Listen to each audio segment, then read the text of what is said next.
श्रीगणेशाय नमः। ब्रह्मणमात्मने नमः। वेदपुरुषाय नमः। महालक्ष्म्यै नमः। महासरस्वत्यै नमः। श्रीगुरुचरणकमलेभ्यो नमः।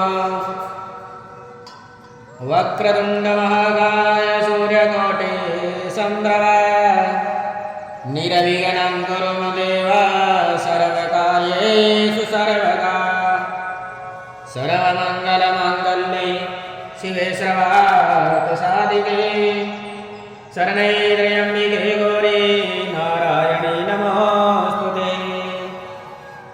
वन्दे देवयुमापतिं सूर्यगुरुं वन्दे जगत्कारणं वन्दे वरदभूषणं मृगधरं वन्दे पशूनां पतिं वन्दे सूर्यसकाशवहितेनं वन्दे मुकुन्दां प्रियां वन्दे भक्तजनाश्रयं च वरदा वन्दे शिवः शङ्करं। बोलिए शंकर भगवान की जय। वरांगी के पुत्र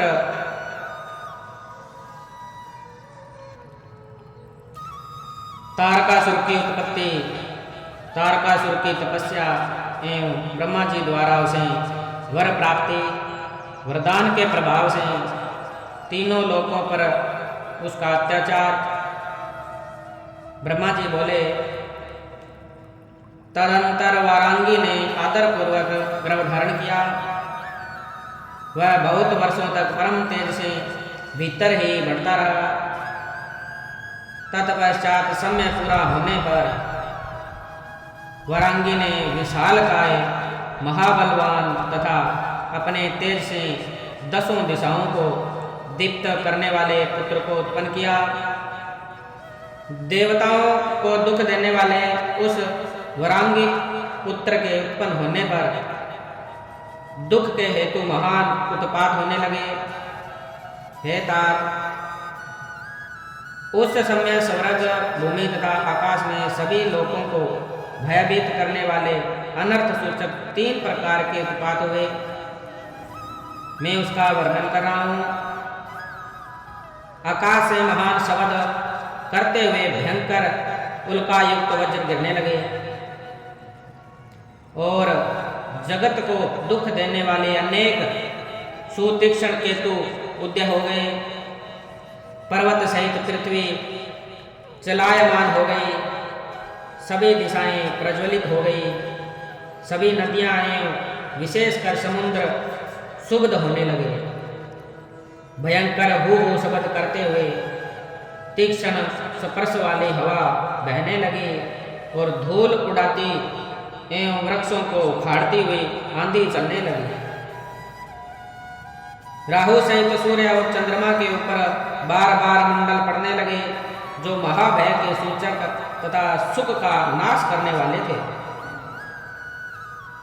उस समय पर्वतों के गुफाओं से रथ के नेमिके के समान घर घर एवं भय सूचक महान शब्द होने लगे। सियार एवं उल्लू अपने मुख से भयानक टंकार युक्त शब्द करते हुए अग्नि उगलने लगे और सियार ने गांवों के भीतर घुसकर अत्यंत अमंगल तथा महाभयानक शब्द करने लगे। कुत्ते जहां तहां गर्दन उठाकर संगीत के समान और रुदन के समान अनेक प्रकार के शब्द करने लगे। हे तात, गधे रेंगने के भयानक शब्द से मत होकर अपने सुरों से पृथ्वी को खोदते हुए झुंड के झुंड इधर उधर दौड़ने लगे। पक्षी घोंसलों से उड़ने लगे। गधे भयभीत हो गए और व्याकुल चित होकर भयानक शब्द करने लगे। उन्हें कहीं भी शांति नहीं मिल रही थी। पशु ताड़ित हुए के समान अपने गोष्ठों में और अरण्य में भयभीत होकर बारंबार मलमूत्र का त्याग करने लगे और जहां तहां इधर से उधर भागने लगे। वे एक जगह ठहरते नहीं थे। गायें भैंसें आक्रांत हो उठी। उनके स्तनों से रुधिर निकलने लगा। नेत्रों से अश्रुधारा प्रवाहित हो उठी और वे व्याकुल हो गए। बादल भी भय उत्पन्न करते हुए पीव की वर्षा करने लगे। देवताओं की प्रतिमाएं उछलकर रोने लगी, बिना आंधी के वृक्ष गिरने लगे और आकाश में ग्रहों का युद्ध होने लगा। हे मुनि श्रेष्ठ, इस प्रकार अनेक उत्पात होने लगे। अज्ञानी लोग उस समय यह समझ बैठे कि विश्व प्रलय हो रहा है। तदंतर प्रजापति कश्यप ने विचार करके उस महातेजस्वी असुर का नाम तारक रखा। वह महावीर सहसा अपने क्रोशों को प्रकट करता हुआ वज्र तुल्य शरीर से पर्वतराज के समान बढ़ने लगा। तत्पश्चात उस महाबली महापराक्रमी तथा मनस्वी तारक दैत्य ने तपस्या करने के लिए माता से आज्ञा मांगी। मायावियों को भी मोहित करने वाले उस महामायावी दैत्य ने अपने माता से आज्ञा प्राप्त कर सभी देवताओं पर विजय प्राप्त करने के लिए अपने मन में तप करने का विचार किया।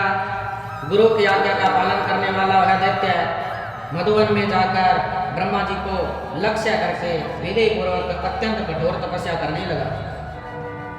उस दृढ़ व्रत दैत्य ने चित्त को स्थिर कर नेत्रों द्वारा सूर्य को देखते हुए अपनी भुजाओं को ऊपर उठाकर एक पैर पर खड़े होकर 100 वर्ष पर्यंत तपस्या की। तदंतर पैर के अंगूठे से भूमि को टेक कर दृढ़ चित्त वाले तथा ऐश्वर्यशाली महान असुरराज तारक ने उसी प्रकार 100 वर्ष तक तपस्या की। 100 वर्ष तक जल पीकर, 100 वर्ष तक वायु पीकर, 100 वर्ष तक जल में खड़ा रहकर और 100 वर्ष तक सपिंडली पर रहकर अपनी तपस्या की। 100 वर्ष तक अग्नि के बीच में, 100 वर्ष तक नीचे की ओर मुख करके और 100 वर्ष तक हथेली के बल पृथ्वी पर स्थित होकर वह तपस्या करता रहा। हे मुने, वह 100 वर्ष तक वृक्ष की शाखा को दोनों पैरों से पकड़कर नीचे की ओर मुख करके पवित्र धूम का पान करता रहा। इस प्रकार उस असुरराज ने अपने मनोरथ को लक्ष्य करके सुनने वालों को भी सर्वथा दूषण जान पड़ने वाला अत्यंत कठिन तथा कष्टकर तप किया। हे मुने, इस प्रकार तप करते हुए उसके सिर से चारों दिशाओं में फैलने वाला एक महान उपद्रव्यकारी महातेज निकला।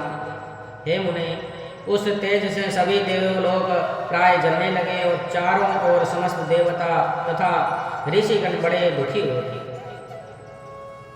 उस समय देवराज इंद्र अधिक भयभीत हुए कि निश्चय ही इस समय कोई तप कर रहा है, वह मेरे पद को भी छीन लेगा। वह ऐश्वर्यशाली तो असमय में ही ब्रह्मांड का संहार कर डालेगा। इस प्रकार संध्या में पड़े हुए देवता लोग कुछ भी निश्चय नहीं कर पा रहे थे।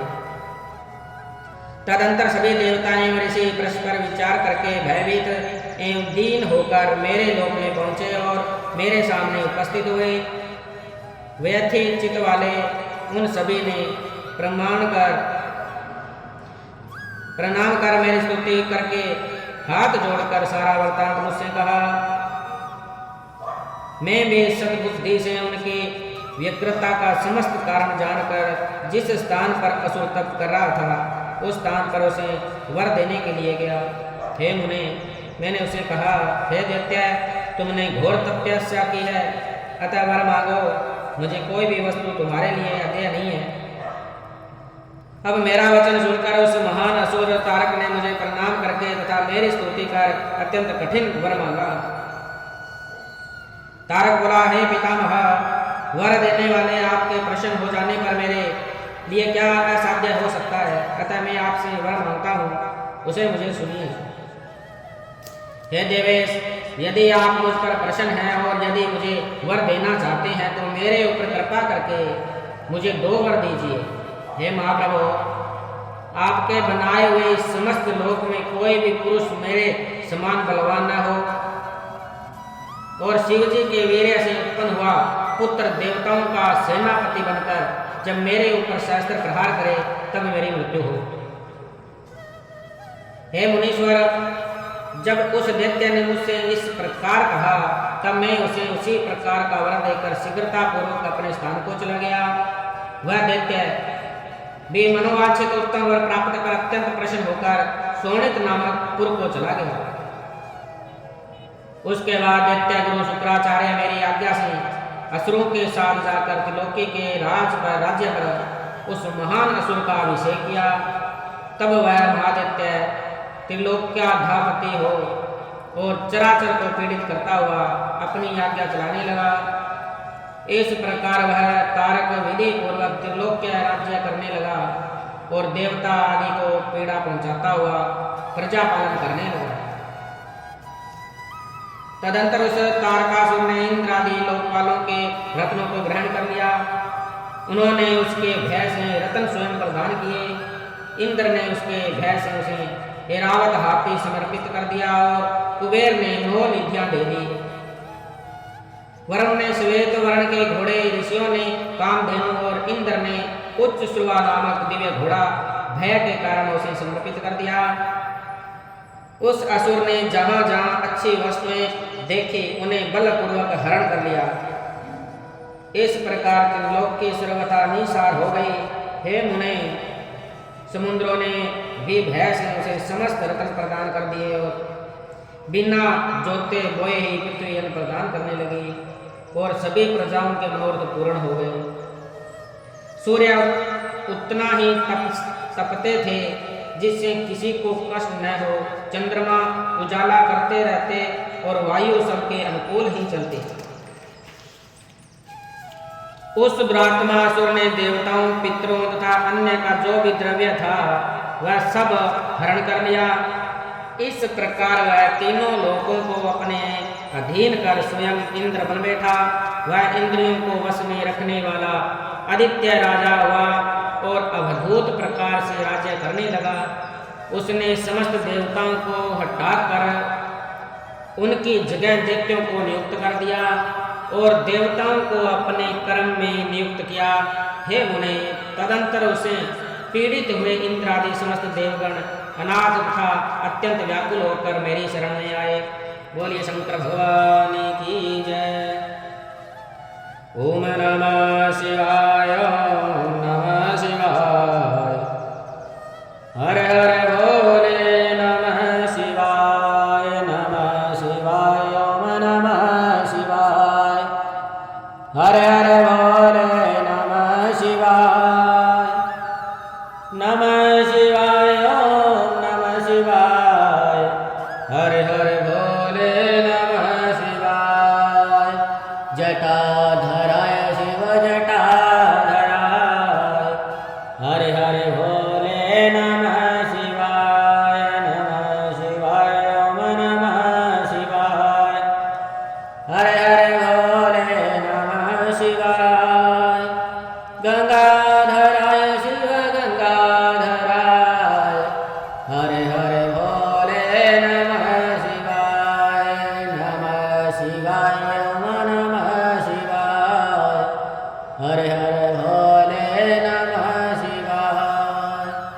नंदीश्वराय शिव नंदीश्वराय, हरे हरे भोले, नमः शिवाय, नमः शिवाय, ओम नमः शिवाय, हरे हरे भोले, नमः शिवाय। बोलिए शंकर भगवान की जय, पार्वती मैया की जय। पार्वती पतये हर हर हर महादेव शंभो। काशी विश्वनाथ महाराज